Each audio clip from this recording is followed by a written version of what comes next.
Welcome to this lecture on the comparative anatomy of vertebrates.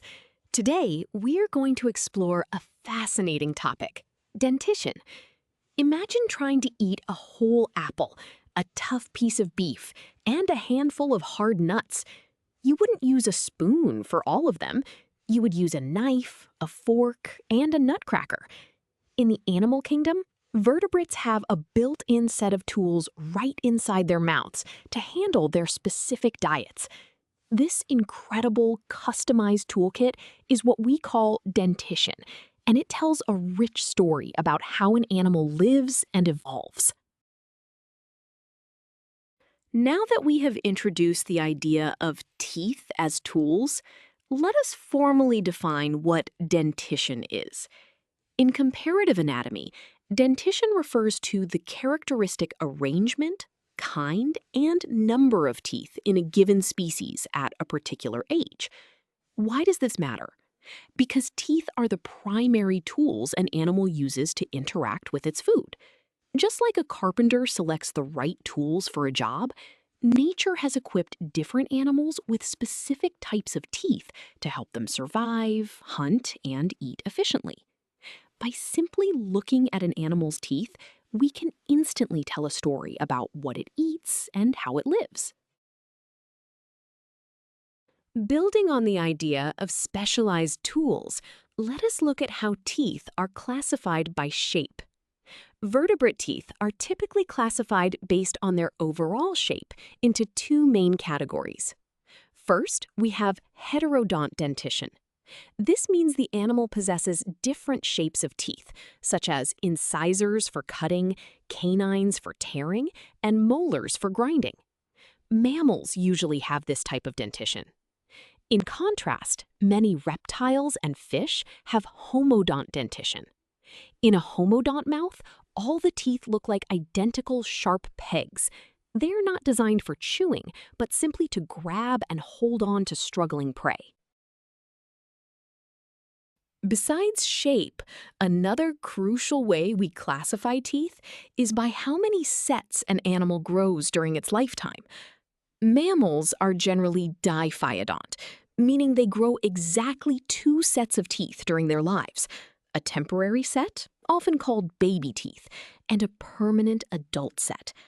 This allows the jaw to grow while maintaining a precise bite. On the other hand, animals like sharks are polyphyodont. They are constantly replacing their teeth week after week. If a shark loses a tooth while hunting, a new one simply rotates forward to take its place, ensuring they always have sharp tools ready.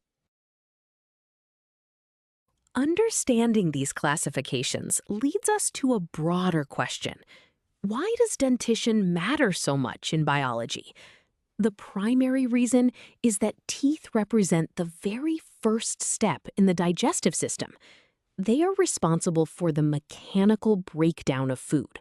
When an animal chews, this mechanical crushing drastically increases the surface area of the food. This increased surface area allows digestive enzymes in the stomach and intestines to act much more efficiently. Without specialized teeth, a lion could not tear meat, and a cow could not grind tough plant fibers, which would ultimately lead to starvation. Beyond digestion, dentition plays a massive role in how we understand history. In the real world, paleontologists and archaeologists rely heavily on dentition because teeth are the hardest substances in the vertebrate body. Because of their dense, mineralized structure, they fossilize exceptionally well, often surviving when all other bones have decayed. By simply finding a single fossilized tooth, scientists can reconstruct the diet, the approximate body size, and the evolutionary lineage of an extinct animal. In this way, dentition acts as a biological fingerprint, allowing us to read the history of life on Earth. Now that we understand the biological and historical importance of teeth, let us look at how we record them scientifically. Vertebrates have what is known as bilateral symmetry. meaning the left and right sides of the face are identical mirror images. Because of this perfect symmetry, zoologists do not need to count every single tooth in the mouth one by one. Instead, we only need to count the teeth on one side of the upper jaw and one side of the lower jaw. This symmetrical nature is the foundation for a mathematical shorthand we use to summarize an animal's teeth. This brings us to the mathematical representation known as the dental formula. Conceptually, this formula takes the tooth count from one half of the face and doubles it to find the total.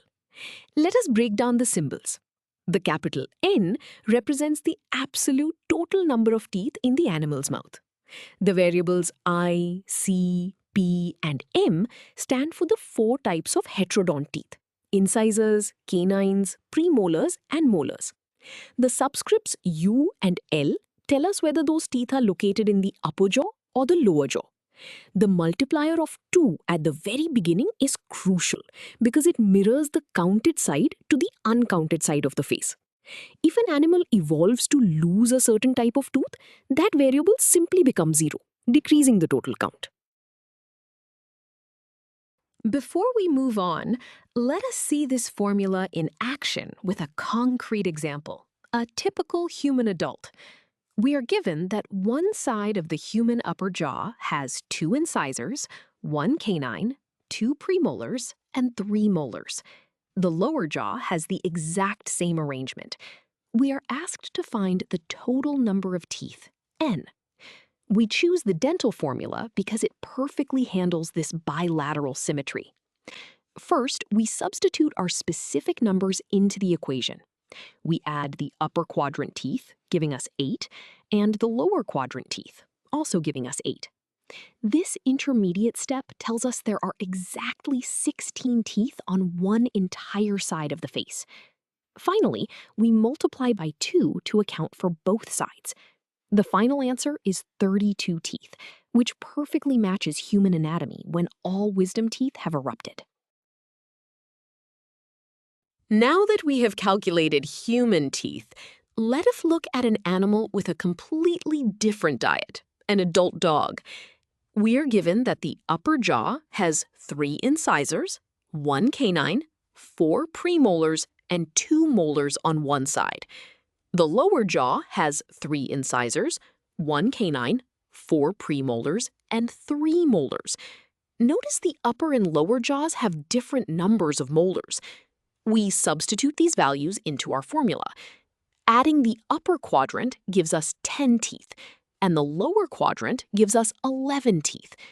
This means one entire side of the dog's mouth contains 21 teeth. Multiplying by 2, we get a final answer of 42 teeth. This higher number, especially the abundance of premolars, physically reflects the dog's evolutionary history as a carnivore, needing extra tools to shear meat. Having calculated the dog's dental formula, let us visually examine what these specialized teeth look like. On screen, you are seeing a profile view of a dog's skull, which perfectly illustrates mammalian heterodont dentition. Starting at the very front, we see the incisors, designed for cutting and nibbling. Just behind them is the prominent pointed canine tooth, which is essential for grasping and tearing prey. Moving further back, we find the premolars, which have sharp edges adapted for shearing meat. Finally, at the very back of the jaw, we see the molars, which are robust and used for grinding. This diagram clearly shows how each tooth type is a specialized tool, perfectly adapted to the animal's carnivorous diet. We have covered a lot of ground today, so let us review our key takeaways. First, we learned that dentition is the specialized arrangement of teeth, serving as a critical tool for digestion and survival. Second, we saw that mammals typically exhibit heterodont dentition, meaning they have distinct types of teeth, incisors, canines, premolars, and molars, tailored for specific tasks. Third, we used the dental formula to mathematically calculate the total number of teeth, relying on the bilateral symmetry of the skull. Ultimately, understanding dentition is like reading the biological history of an animal written right inside its mouth. You now have the tools to look at any skull and understand the life of the animal it belonged to.